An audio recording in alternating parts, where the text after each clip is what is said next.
Random House Audio presents Mostly Harmless by Douglas Adams.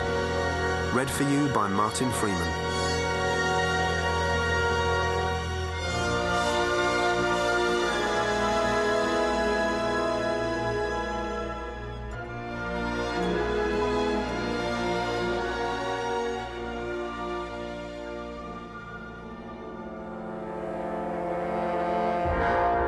Anything that happens, happens. Anything that, in happening, causes something else to happen, causes something else to happen. Anything that, in happening, causes itself to happen again, happens again. It doesn't necessarily do it in chronological order, though.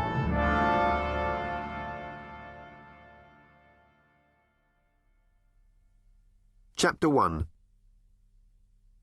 The history of the galaxy has got a little muddled for a number of reasons. Partly because those who are trying to keep track of it have got a little muddled, but also because some very muddling things have been happening anyway. One of the problems has to do with the speed of light and the difficulties involved in trying to exceed it. You can't. Nothing travels faster than the speed of light, with the possible exception of bad news, which obeys its own special laws. The Hingefreel people of Arkin-Tufel Minor did try to build spaceships that were powered by bad news, but they didn't work particularly well and were so extremely unwelcome whenever they arrived anywhere that there wasn't really any point in being there. So, by and large, the peoples of the galaxy tended to languish in their own local muddles, and the history of the galaxy itself was, for a long time, largely cosmological. Which is not to say that people weren't trying. They tried sending off fleets of spaceships to do battle or business in distant parts, but these usually took thousands of years to get anywhere. By the time they eventually arrived, other forms of travel had been discovered which made use of hyperspace to circumvent the speed of light, so that whatever battles it was that the slower-than-light fleets had been sent to fight had already been taken care of centuries earlier by the time they actually got there. This didn't, of course, deter their crews from wanting to fight the battles anyway. They were trained, they were ready, they'd had a couple of 1,000 years' sleep, they'd come a long way to do a tough job, and by Zarquon they were going to do it. This was when the first major muddles of galactic history set in, with battles continually re-erupting centuries after the issues they had been fought over had supposedly been settled. However, these muddles were as nothing to the ones which historians had to try and unravel once time travel was discovered and battles started pre-erupting hundreds of years before the issues even arose. When the infinite improbability drive arrived and whole planets started turning unexpectedly into banana fruitcake, the great history faculty of the University of Maximegalon finally gave up, closed itself down, and surrendered its buildings to the rapidly growing joint faculty of divinity and water polo, which had been after them for years. Which is all very well, of course, but it almost certainly means that no one will ever know for sure where, for instance, the Grebulons came from, or exactly what it was they wanted, and this is a pity, because if anybody had known anything about them, it is just possible that a most terrible catastrophe would have been averted, or at least would have had to find a different way to happen. Click, hum. The huge grey Grebulon reconnaissance ship moved silently through the black void.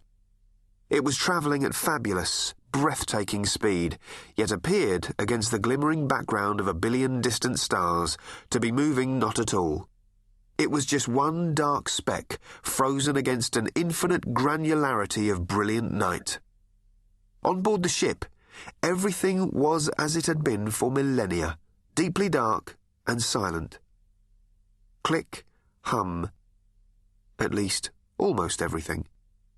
Click, click, hum. Click, hum, click, hum, click, hum. Click, click, click, click, click, hum. A low-level supervising program woke up a slightly higher-level supervising program deep in the ship's semi-somnolent cyberbrain and reported to it that whenever it went click, all it got was a hum.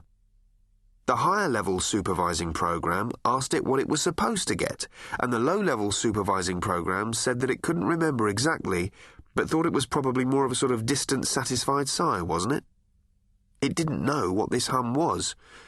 Click, hum, click, hum. That was all it was getting. The higher-level supervising program considered this and didn't like it. It asked the low-level supervising program what exactly it was supervising, and the low-level supervising program said it couldn't remember that either, just that it was something that was meant to go click, sigh every 10 years or so, which usually happened without fail. It had tried to consult its error lookup table but couldn't find it, which was why it had alerted the higher-level supervising program to the problem. The higher-level supervising program went to consult one of its own lookup tables to find out what the low-level supervising program was meant to be supervising. It couldn't find the lookup table. Odd.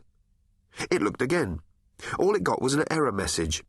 It tried to look up the error message in its error message lookup table and couldn't find that either. It allowed a couple of nanoseconds to go by while it went through all this again. Then it woke up its sector function supervisor. The sector function supervisor hit immediate problems. It called its supervising agent, which hit problems too. Within a few millionths of a second, virtual circuits that had laid dormant, some for years, some for centuries, were flaring into life throughout the ship. Something, somewhere, had gone terribly wrong, but none of the supervising programs could tell what it was. At every level, vital instructions were missing, and the instructions about what to do in the event of discovering that vital instructions were missing were also missing. Small modules of software, agents, surged through the logical pathways, grouping, consulting, regrouping. They quickly established that the ship's memory, all the way back to its central mission module, was in tatters. No amount of interrogation could determine what it was that had happened. Even the central mission module itself seemed to be damaged. This made the whole problem very simple to deal with. Replace the central mission module. There was another one, a backup, an exact duplicate of the original. It had to be physically replaced because, for safety reasons, there was no link whatsoever between the original and its backup. Once the central mission module was replaced, it could itself supervise the reconstruction of the rest of the system in every detail, and all would be well. Robots were instructed to bring the backup central mission module from the shielded strong room, where they guarded it, to the ship's logic chamber for installation. This involved a lengthy exchange of emergency codes and protocols as the robots interrogated the agents as to the authenticity of the instructions. At last, the robots were satisfied that all procedures were correct. They unpacked the backup central mission module from its storage housing, carried it out of the storage chamber, fell out of the ship, and went spinning off into the void. This provided the first major clue as to what it was that was wrong. Further investigation quickly established what it was that had happened. A meteorite had knocked a large hole in the ship. The ship had not previously detected this because the meteorite had neatly knocked out that part of the ship's processing equipment which was supposed to detect if the ship had been hit by a meteorite. The first thing to do was to try to seal up the hole.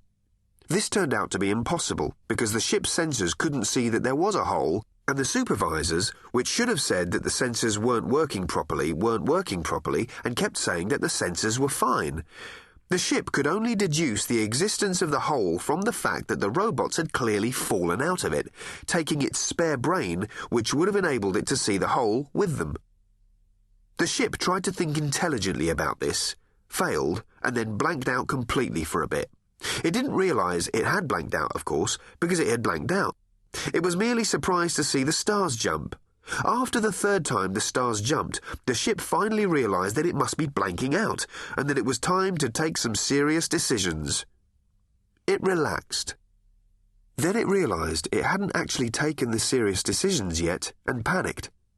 It blanked out again for a bit. When it awoke again, it sealed all the bulkheads around where it knew the unseen hole must be. It clearly hadn't got to its destination yet, it thought fitfully, but since it no longer had the faintest idea where its destination was or how to reach it, there seemed to be little point in continuing.